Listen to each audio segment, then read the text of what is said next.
الحمد لله نحمده ونستعينه ونستغفره ونؤمن به ونتوكل عليه ونعوذ بالله من شرور أنفسنا ومن سيئات أعمالنا من يهده الله فلا مضل له ومن يضلله فلا هادي له وأشهد أن لا إله إلا الله وحده لا شريك له وأشهد أن محمدا عبده ورسوله الذي أرسله بالحق بشيرا ونذيرا وداعيا إلى الله بإذنه وسراجا منيرا. أما بعد فإن خير الحديث كتاب الله وخير الهدي هدي محمد صلى الله عليه وسلم وشر الأمور محدثاتها وكل محدثة بدعة وكل بدعة ضلالة وكل ضلالة في النار. بعد أعوذ بالله من الشيطان الرجيم. يا أيها الناس اتقوا ربكم الذي خلقكم من نفس واحدة وخلق منها زوجها وبث منهما رجالا كثيرا ونساء واتقوا الله الذي تساءلون به والأرحام إن الله كان عليكم رقيبا. بعد أعوذ بالله من الشيطان الرجيم. ظهر الفساد في البر والبحر بما كسبت أيدي الناس ليذيقهم بعض الذي عملوا لعلهم يرجعون. بعد أعوذ بالله من الشيطان الرجيم. إن الله اشترى من المؤمنين أنفسهم وأموالهم بأن لهم الجنة. بعد أعوذ بالله من الشيطان الرجيم. إن الله وملائكته يصلون على النبي يا أيها الذين آمنوا صلوا عليه وسلموا تسليما. اللهم صل على محمد وعلى آل محمد كما صليت على إبراهيم وعلى آل إبراهيم إنك حميد مجيد. اللهم بارك على محمد وعلى آل محمد كما باركت على إبراهيم وعلى آل إبراهيم إنك حميد مجيد.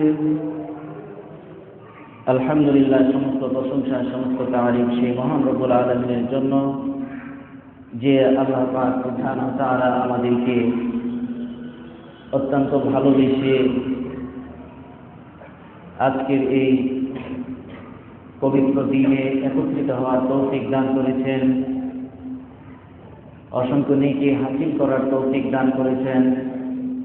যে আল্লাহ সুবহানাহু ওয়া তাআলা আমাদেরকে উপস্থিত হওয়ার তৌফিক দান করেছেন, সেই মহান রব্বুল আলামিনের দরবারে শুকরিয়া, সকলে বলি আলহামদুলিল্লাহ। দুরূদ ও সালাম বর্ষিত হোক প্রিয় নবী মুহাম্মদ রাসূলুল্লাহ সাল্লাল্লাহু আলাইহি ওয়াসাল্লামের উপর। আল্লাহুম্মা সাল্লি আলাইহি আল্লাহুম্মা বারিক আলাইহি।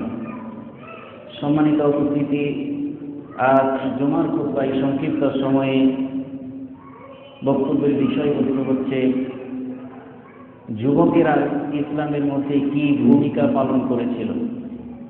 যুবক সম্প্রদায় ইসলামের ভিতরে কি ভূমিকা পালন করেছিল, এই বিষয়ের উপরে এক গুরুত্বপূর্ণ তথ্য ও তথ্যবহুল আলোচনা করার চেষ্টা করব। ওমা তাওফিক ইল্লা বিল্লাহ, আলাইহি তাওয়াক্কালতু ওয়া ইলাইহি উনীব।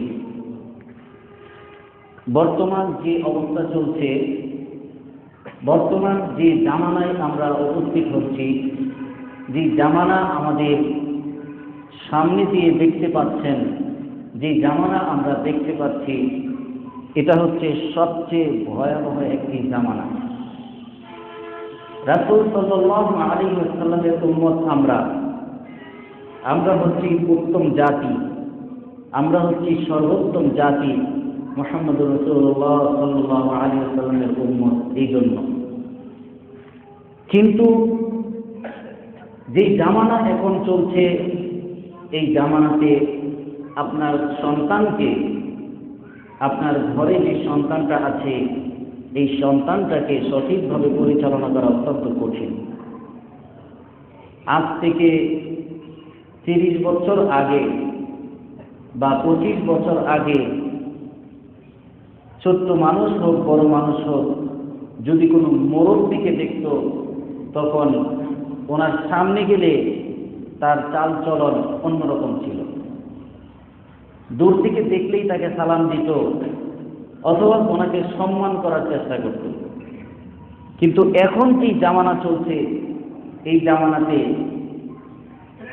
কোনো মুরব্বির সামনে একটা ছেলে যদি যায়, ওই ছেলে মনে করে ও নিজেও মুরব্বি। তো ইসলামের ভিতরে একজন যুবক, একজন তরুণ ইসলামের জন্য কি করেছিল, যুবক সম্প্রদায়কে দিয়ে রাসূল সাল্লাল্লাহু আলাইহি ওয়াসাল্লাম কি করেছিল, যুবক সম্প্রদায়কে দিয়ে রাসূল সাল্লাল্লাহু আলাইহি ওয়াসাল্লাম ইসলামের গোড়াপত্তন করেছিলেন।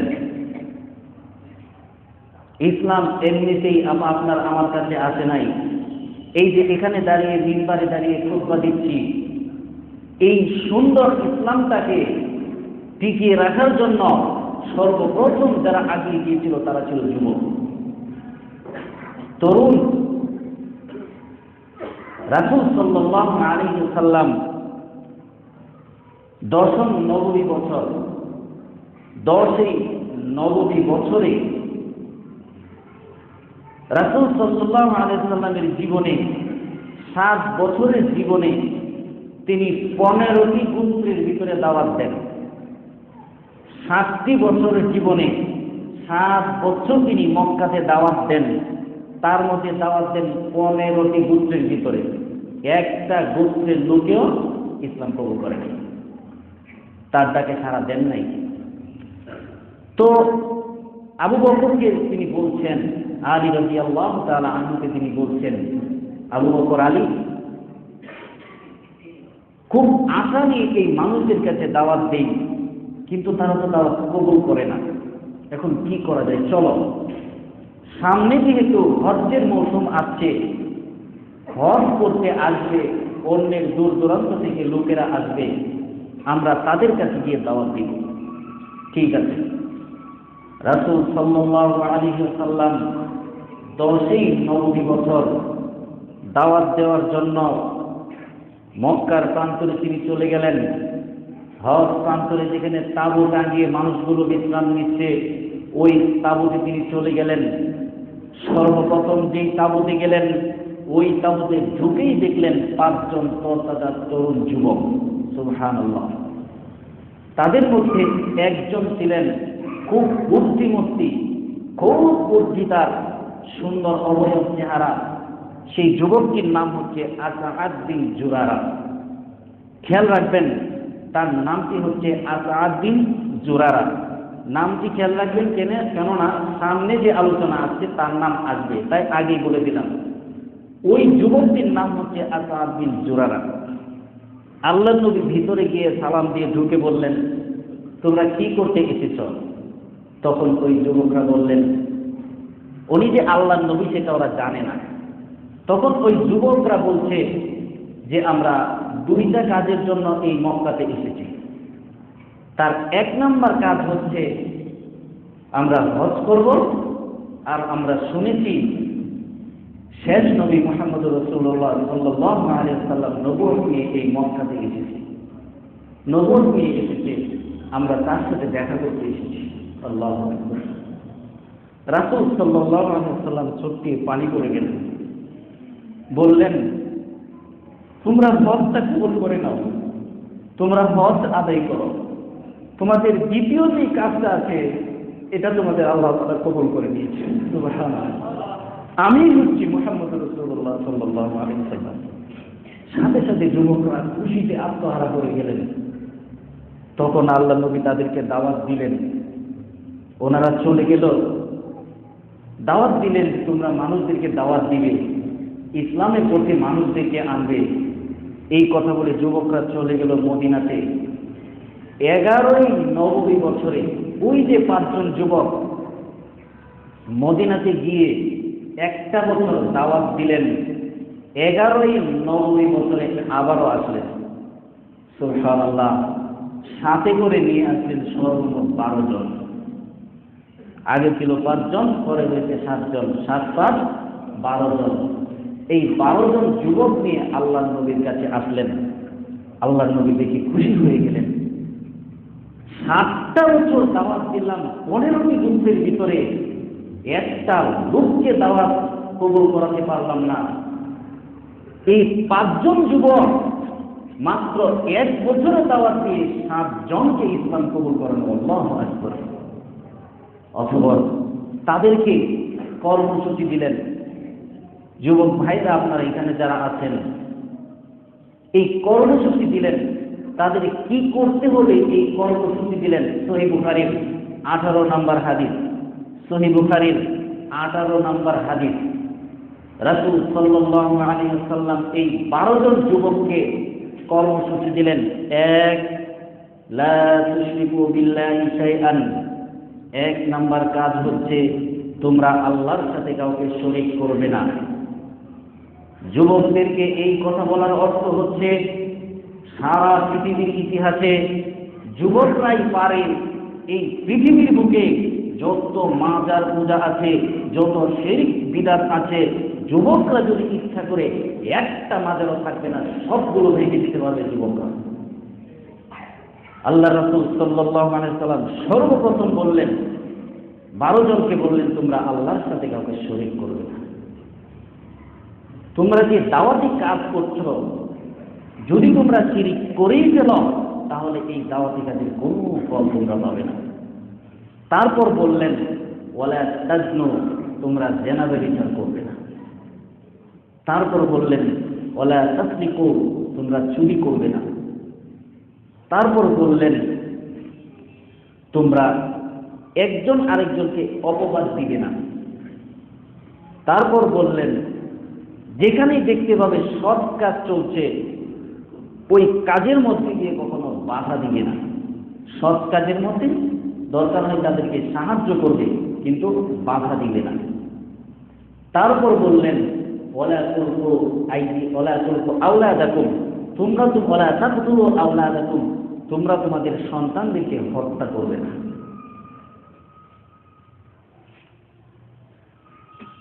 আজকে কি বার?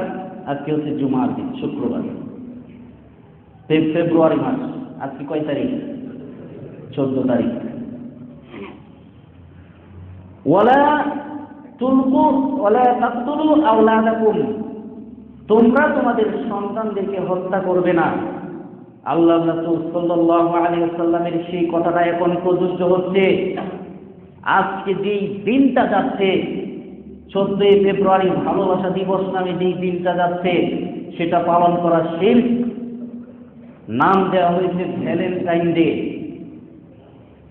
সারা পৃথিবীর যত ডিকশনারি আছে, গোটা পৃথিবীর বুকে যত ডিকশনারি আছে, সবগুলো ডিকশনারি বের করে আপনি ভ্যালেন্টাইন এটা দিয়ে সার্চ দেন, দেখবেন ভালোবাসা দিবস নামের কোনো অর্থ এখানে নাই।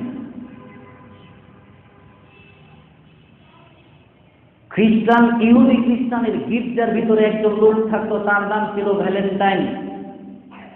সে কি করতো জানেন? সে দেখেন আমাদের মুসলিমদের মধ্যে ভালোবাসা দিবস নামে যে কথাটা চালু করে দেওয়া হয়েছে, যুবকরা কিভাবে ধ্বংস হচ্ছে। ভ্যালেন্টাইন ও একটা লুচ্চা মানুষ ছিল, লুচ্চা লম্পট। ও যে গির্জাতে থাকতো, অত্র এলাকার যত যুবক যুবতী ছিল, কোন যুবক যুবতী গিয়ে যদি বলতো ভাই আমাদেরকে আজকে রাতটা একটু সুযোগ করে দাও, তখন ওই ভ্যালেন্টাইন রাতের অন্ধকারে তাদেরকে সুযোগ করে দিত জেনার বিচার করার জন্য।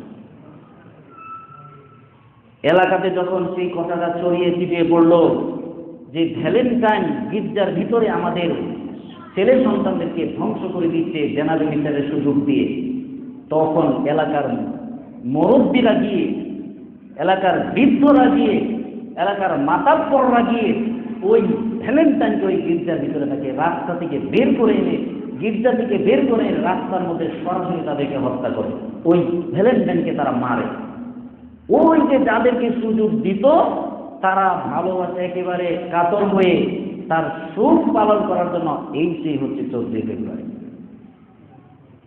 ইতিহাস জানেন না, না জেনে যুবক ভাইয়েরা আজকে প্রায় ছেলে আজকের দিনে প্রায় এখানে যারা উপস্থিত হয়েছেন প্রায় অনেকেই আজকে তার বান্ধবীকে ফোন দিয়ে বলেছেন শুভ ভ্যালেন্টাইন ডে, ভালোবাসা দিবস।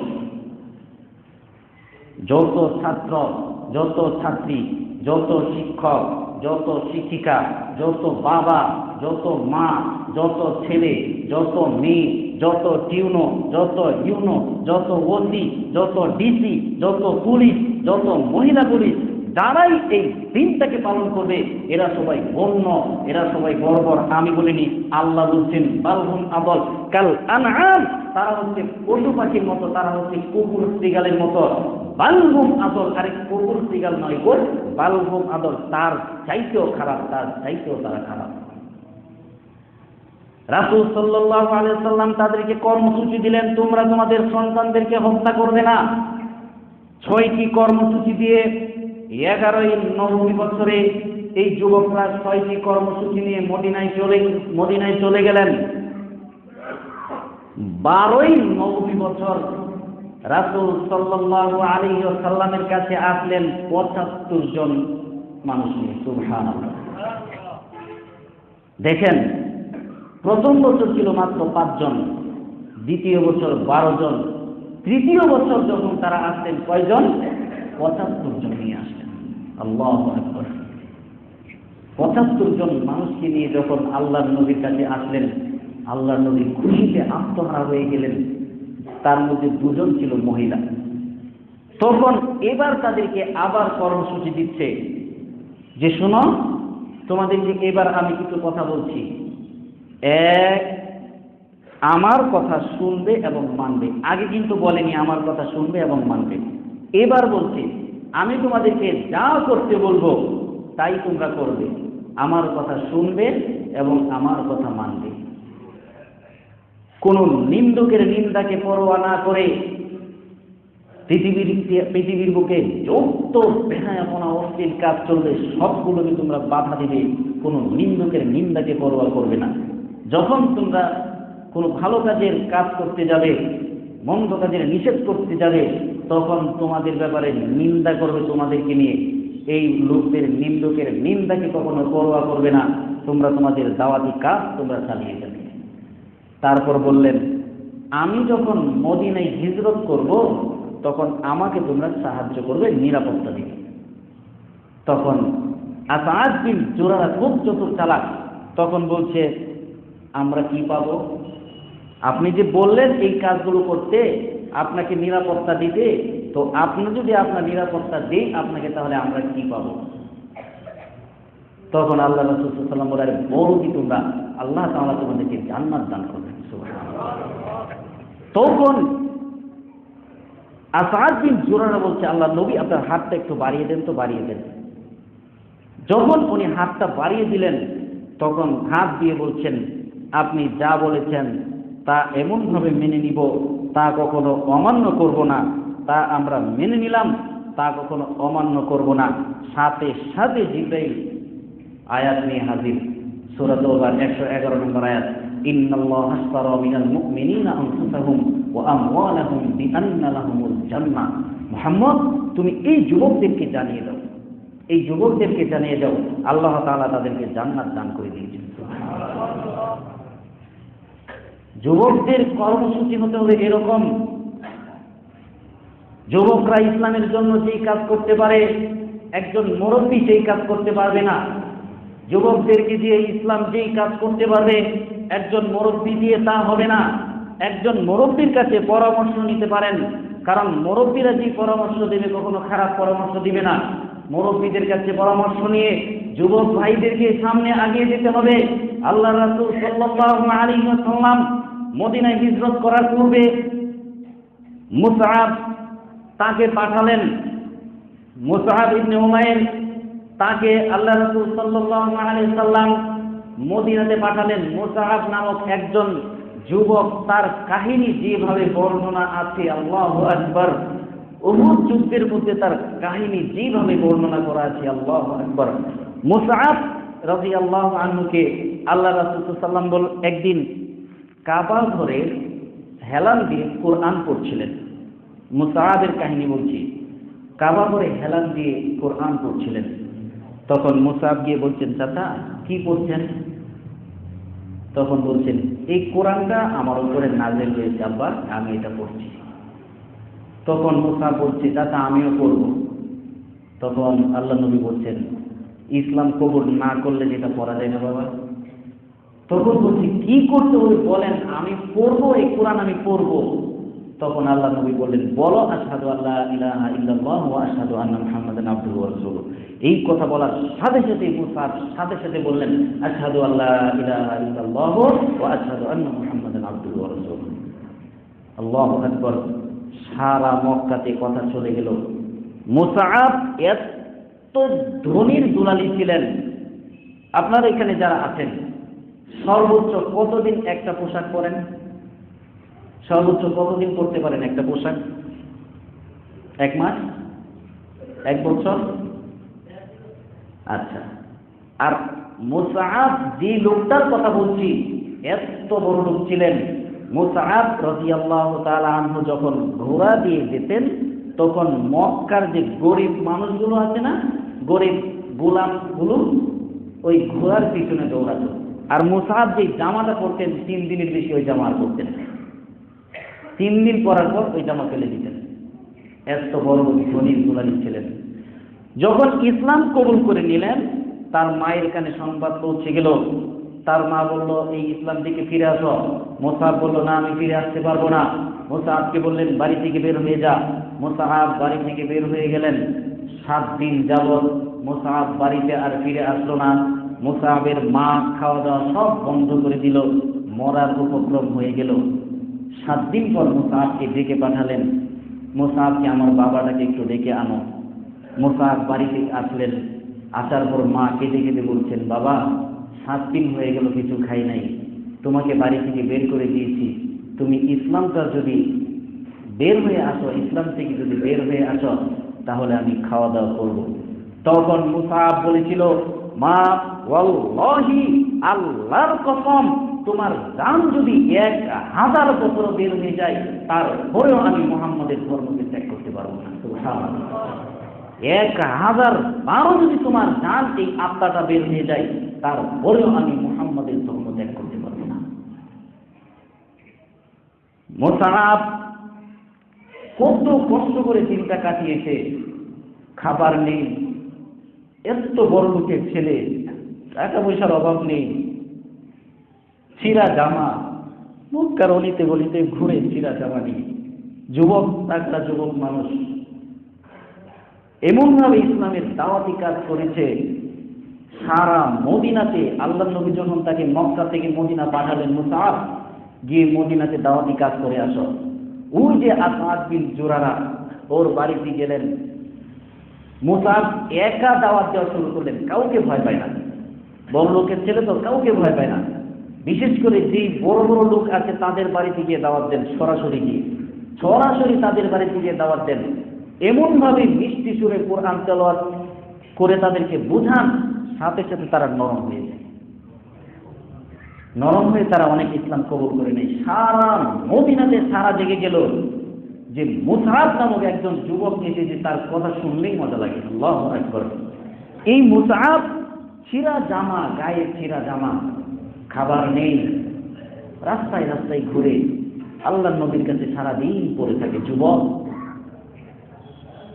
বদর যুদ্ধে আল্লাহ নবী বললেন, মুসআব জি, এই যে নাও, আজকে বদর যুদ্ধে আমরা যাব, তুমি এই ইসলামের পতাকাটা তুমি তুলে রাখবে, ইসলামের পতাকাটা তুমি এইভাবে তুলে রাখবে।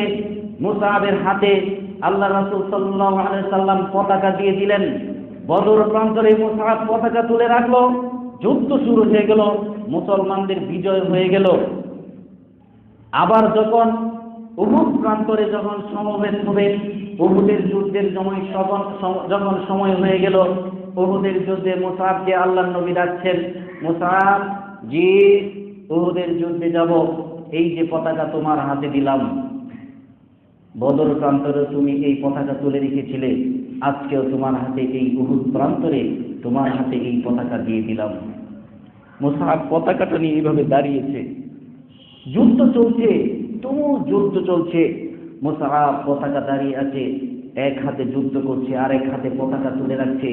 আল্লাহর রাসূল বলেছে পতাকা তুলে রাখতে, এই পতাকা আমি ছাড়বো না। এক বেঈমান কুফফার এসে তার বাম হাতটাকে এক কোপে কেটে ফেলে দিল। মুসআব সাথে সাথে ডান হাতটা নিয়ে পতাকাটা যখন তুলতে গেল, পিছন দিক থেকে এসে আরেকজন তার ডান হাতটা কেটে দিল। সহিহ হাদিস। তখন মুসআব পড়ে গেলেন, পড়ে গিয়ে এটুকু বাহু যতটুকু আছে, এই বাহু দিয়ে কামড় দিয়ে পতাকাটা তুলতে গেলেন, পিছন দিক থেকে এসে তার কল্লাটাকে আলাদা করে দিলেন। মুসআব শেষ।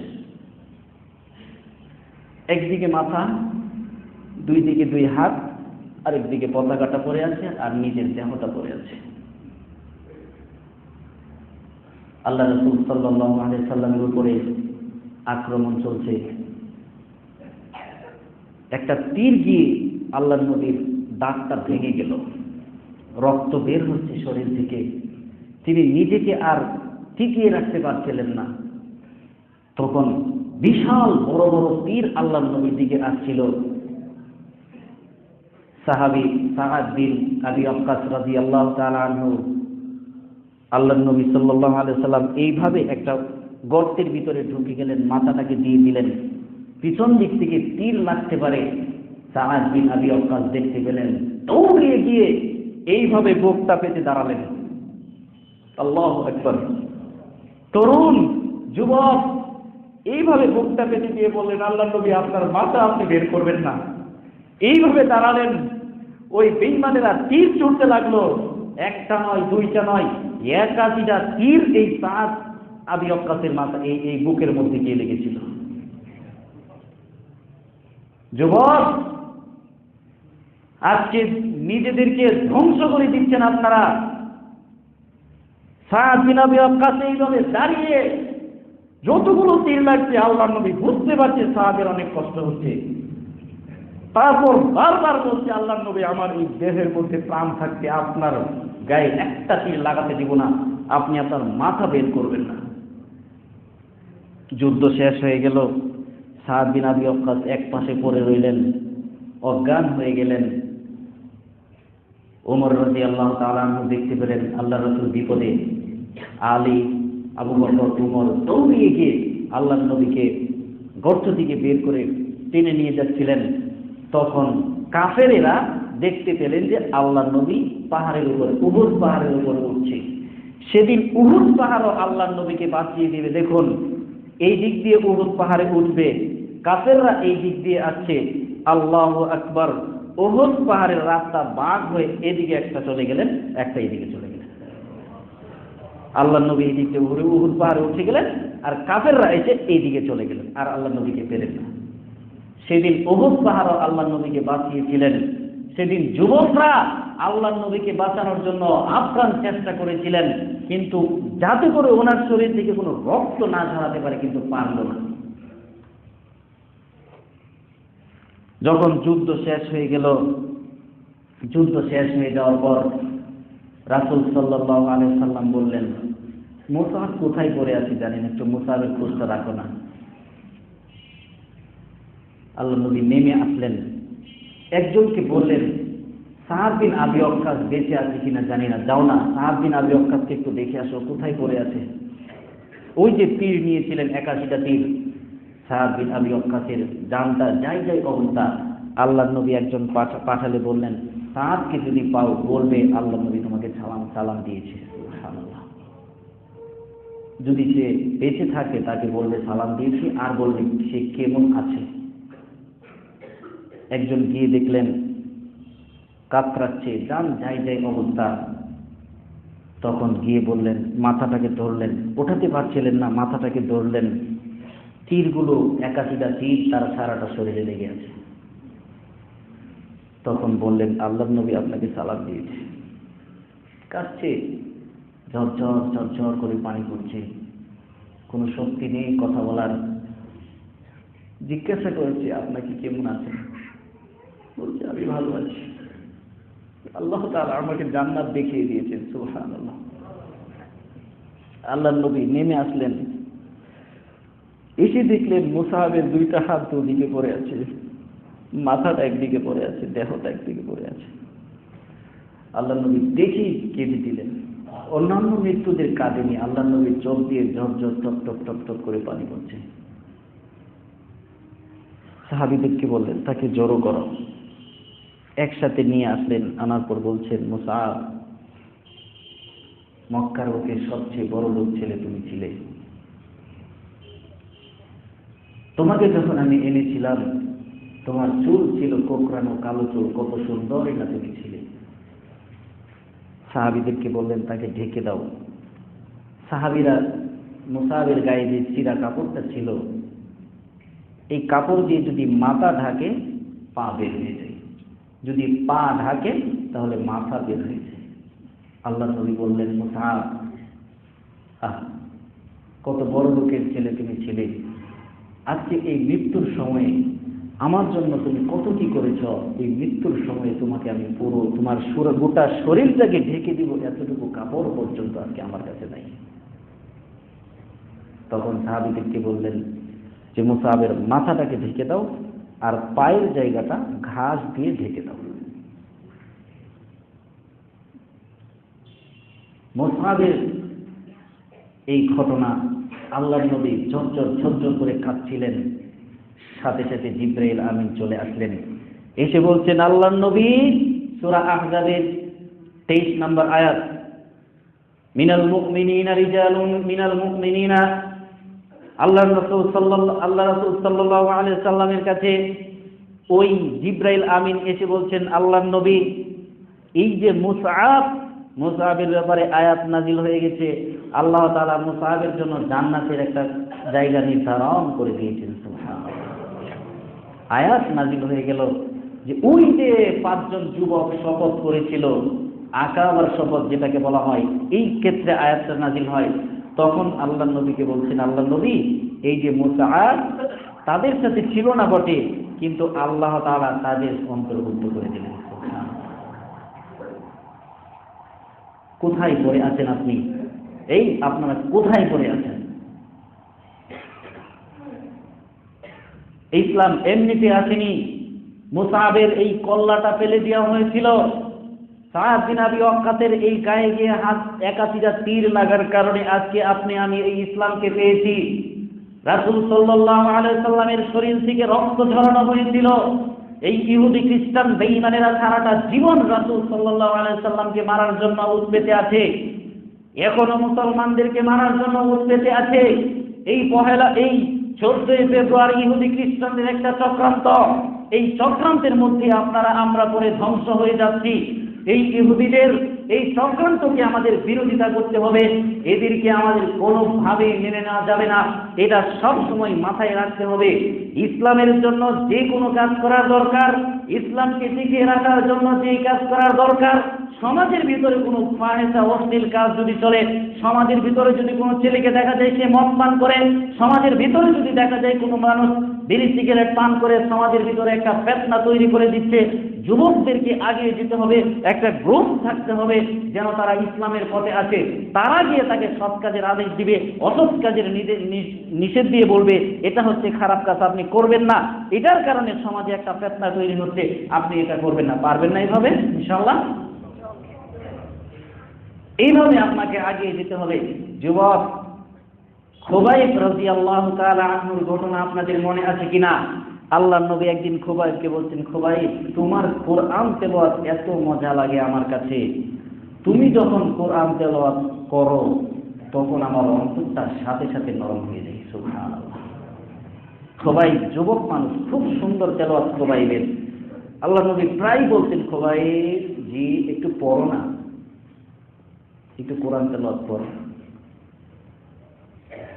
খুবাইবের তেলাওয়াত এত সুন্দর, এই জন্য খুবাইবকে আল্লাহর নবী বলছেন, খুবাইব এই যে একটা জায়গা আছে মুজারা গোত্র, তো এই মুজারা গোত্র ওরা হয়তো ইসলাম কবুল করবে, তুমি এক কাজ করো, তুমি তো নেতা, তোমাকে নেতা বানিয়ে পাঠিয়ে দিলাম, এই 7 জন সাহাবী তোমার সাথে দিয়ে দিলাম, 7 জন মানুষ তোমার সাথে দিয়ে দিলাম, তুমি এই 7 জন মানুষকে নিয়ে যাও, মুজারা গোত্রের কাছে গিয়ে দাওয়াত দিবে, কোরআন তেলাওয়াত করে তাদেরকে শোনাবে। খুবাইব রাদিয়াল্লাহু আনহু চলে গেলেন। সেখানে যাওয়ার পর এই মুজারা গোত্র করলো একটা বেঈমানি। 68 জন সাহাবীকে তারা ধরে নিয়ে কারো গলা কেটে দিল, কারো পেটে দিয়ে চুরি চালিয়ে দিল, কারো নাক কান কেটে দিল। এই 68 জন সাহাবীকে তারা হত্যা করে ফেলল।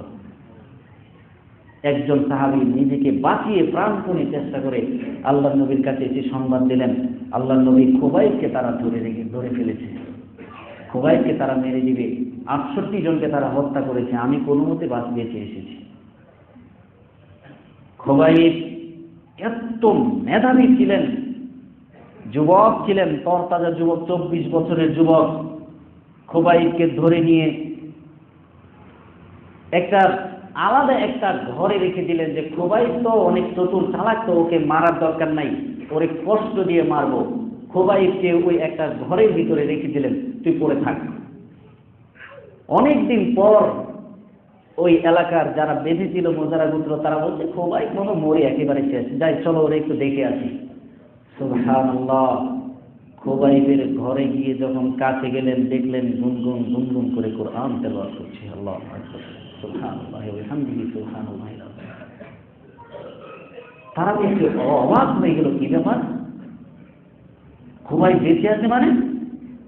ভিতরে গিয়ে দেখলেন খুবাইবকে বাঁধার আগে যে সুন্দর চেহারা ছিল তার চাইতে আরো বেশি সুন্দর হয়েছে। সুবহানাল্লাহ। পাশে থোকা থোকা আঙ্গুরের ফল, অমৌসুমি ফল রাখা আছে। খুবাইব এইগুলো কোথায় থেকে এসেছে? তোমার তো হাত পা বাঁধা, কোথায় থেকে এসেছে? খুবাইব বললেন, হাযা মিন ইনদা রাব্বি, এগুলো আমার রবের পক্ষ থেকে এসেছে। সুবহানাল্লাহ। তখন তারা বলছে, খুবাইবকে বাঁচিয়ে রেখে লাভ নাই, ও মরবে না, ওকে হত্যা করে ফেলতে হবে, ওকে মেরে ফেল। তখন খুবাইবকে বললেন, তোমাকে হত্যা করা হবে, তোমার জীবনে কোনো আশা আছে কিনা? খুবাইব বললেন, আমাকে 2 রাকাত সালাত করার সুযোগ দাও। খুবাইব রাদিয়াল্লাহু তাআলা আনহুকে 2 রাকাত সালাত করার সুযোগ দিলেন। খুবাইব রাদিয়াল্লাহু তাআলা আনহু চোখের পানি ঝরে সিজদায় পড়ে গিয়ে বললেন, আল্লাহুম্মা আহসিহিম আদাদা ওয়াকতুলহুম বাদাদা ওয়ালা তুবকি মিনহুম আহাদা। হে আল্লাহ, আল্লাহুম্মা আহসিহিম আদাদা, হে আল্লাহ, আমার সাথী ভাইদেরকে যারা হত্যা করেছে, আমাকে যারা বেঁধে রেখেছে, আমাকে যারা মেরে ফেলবে, আল্লাহ তুমি তাদের একটা করে গণনা করে রাখো।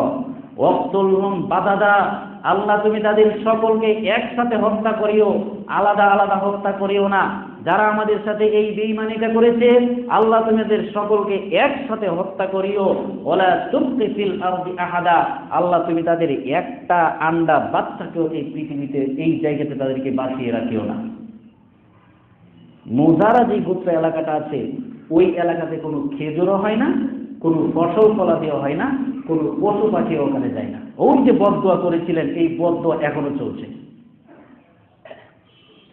তখন বলছে তোকে হত্যা করে ফেলা হবে। সহিহ বুখারীর 569 পৃষ্ঠার দ্বিতীয় খণ্ডের সহিহ বুখারীর 569 পৃষ্ঠার বলুন, যখন তাকে বলা হচ্ছে তোকে হত্যা করে ফেলা হবে, তখন খুবাইব বলেছিল লাস্তু উবালি হিনা উকতাল মুসলিমান আলা আইয়ি জামমিন কানা লিল্লাহি মাসরাই ওয়া যালিকা ফি যাতিল্লাহি ওয়া ইন সাইবারিকা আলা আওসাল শিলবিন মুনাজ্জাইন। এই বেঈমানের দলেরা, তোরা আমাকে হত্যা করে ফেলতে পারবি, আমি একজন মুসলিম হিসেবে তোদের সামনে হত্যা হচ্ছি, তবে তোরা শুনে রাখ, যা আমার সাথী ভাইয়ের মতো আমারও কান কেটে নেওয়া হবে, আমাকেও হত্যা করা হবে। তবে তোমরা একটা কথা শুনে রাখো, ওয়া ইন ইয়াতাইবারিকা আলা আওসাল শিলবিন মুমাজ্জাইন, কাল কিয়ামতের মাঠে আল্লাহ তাআলা আমাকে যে তোমরা টুকরা টুকরা করে ফেলবে, আল্লাহ তাআলা কাল কিয়ামতের মাঠে প্রত্যেকটা টুকরার বিনিময়ে পৃথক পৃথক বরকত দান করবেন। সুবহানাল্লাহ। খুবাইবকে তারা হত্যা করে ফেলল। হত্যা করে ফেলার পর মেরে ফেলে একটা গাছের মধ্যে ঝুলিয়ে রেখে দিল। আল্লাহ নবীর মনে খুব কষ্ট, যে খুবাইবের লাশটা আমার খুব দেখতে ইচ্ছা করছে। খুবাইবের লাশটা কিভাবে আনা যায়? দুজনকে পাঠালেন, যাও খুবাইবের লাশটা গিয়ে নিয়ে আসো। তারা গোপনে গিয়ে দেখলো খুবাইবের লাশ একটা গাছের মধ্যে ঝুলিয়ে রাখা আছে। কিসের জন্য মরেছে ভাই উনি? বলেন কিসের জন্য? ইসলাম কবুল করা কি অপরাধ? ইসলামের জন্য যদি আপনি দাড়ি খাতা ছেড়ে দেন, এটা কি অপরাধ? খুবাইবকে মুজারা করতে তো কোনো ক্ষতিও করলো না। খুবাইব মেরে গাছের মধ্যে ঝুলিয়ে রাখলো।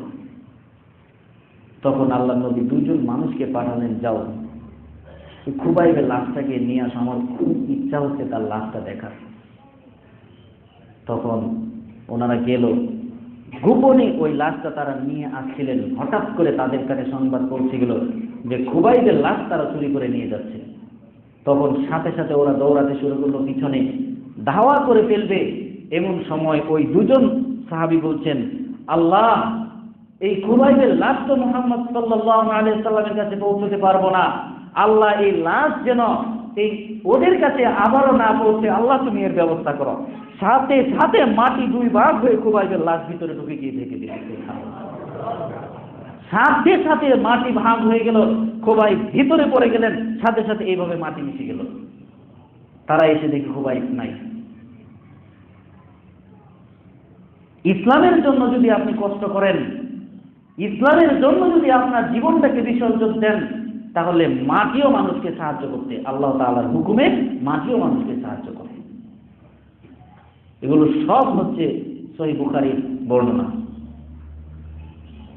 কোথায় আজকে যুবক সম্প্রদায় মদ, গাঁজা, ইয়াবা, ফেন্সিডিল, জিনা, ব্যভিচার, চুরি, ডাকাতি, গীবত, এইগুলো দিয়ে নিজের জীবনটাকে একেবারে ভরপুর করে দিচ্ছেন। এই কাজ কখনো করবেন না। তাবুকের যুদ্ধে যখন যাচ্ছিলেন সাহাবীরা, আল্লাহ রাসূল সাল্লাল্লাহু আলাইহি ওয়াসাল্লাম বললেন, কে কি দিবে দাও। সবাই দিল।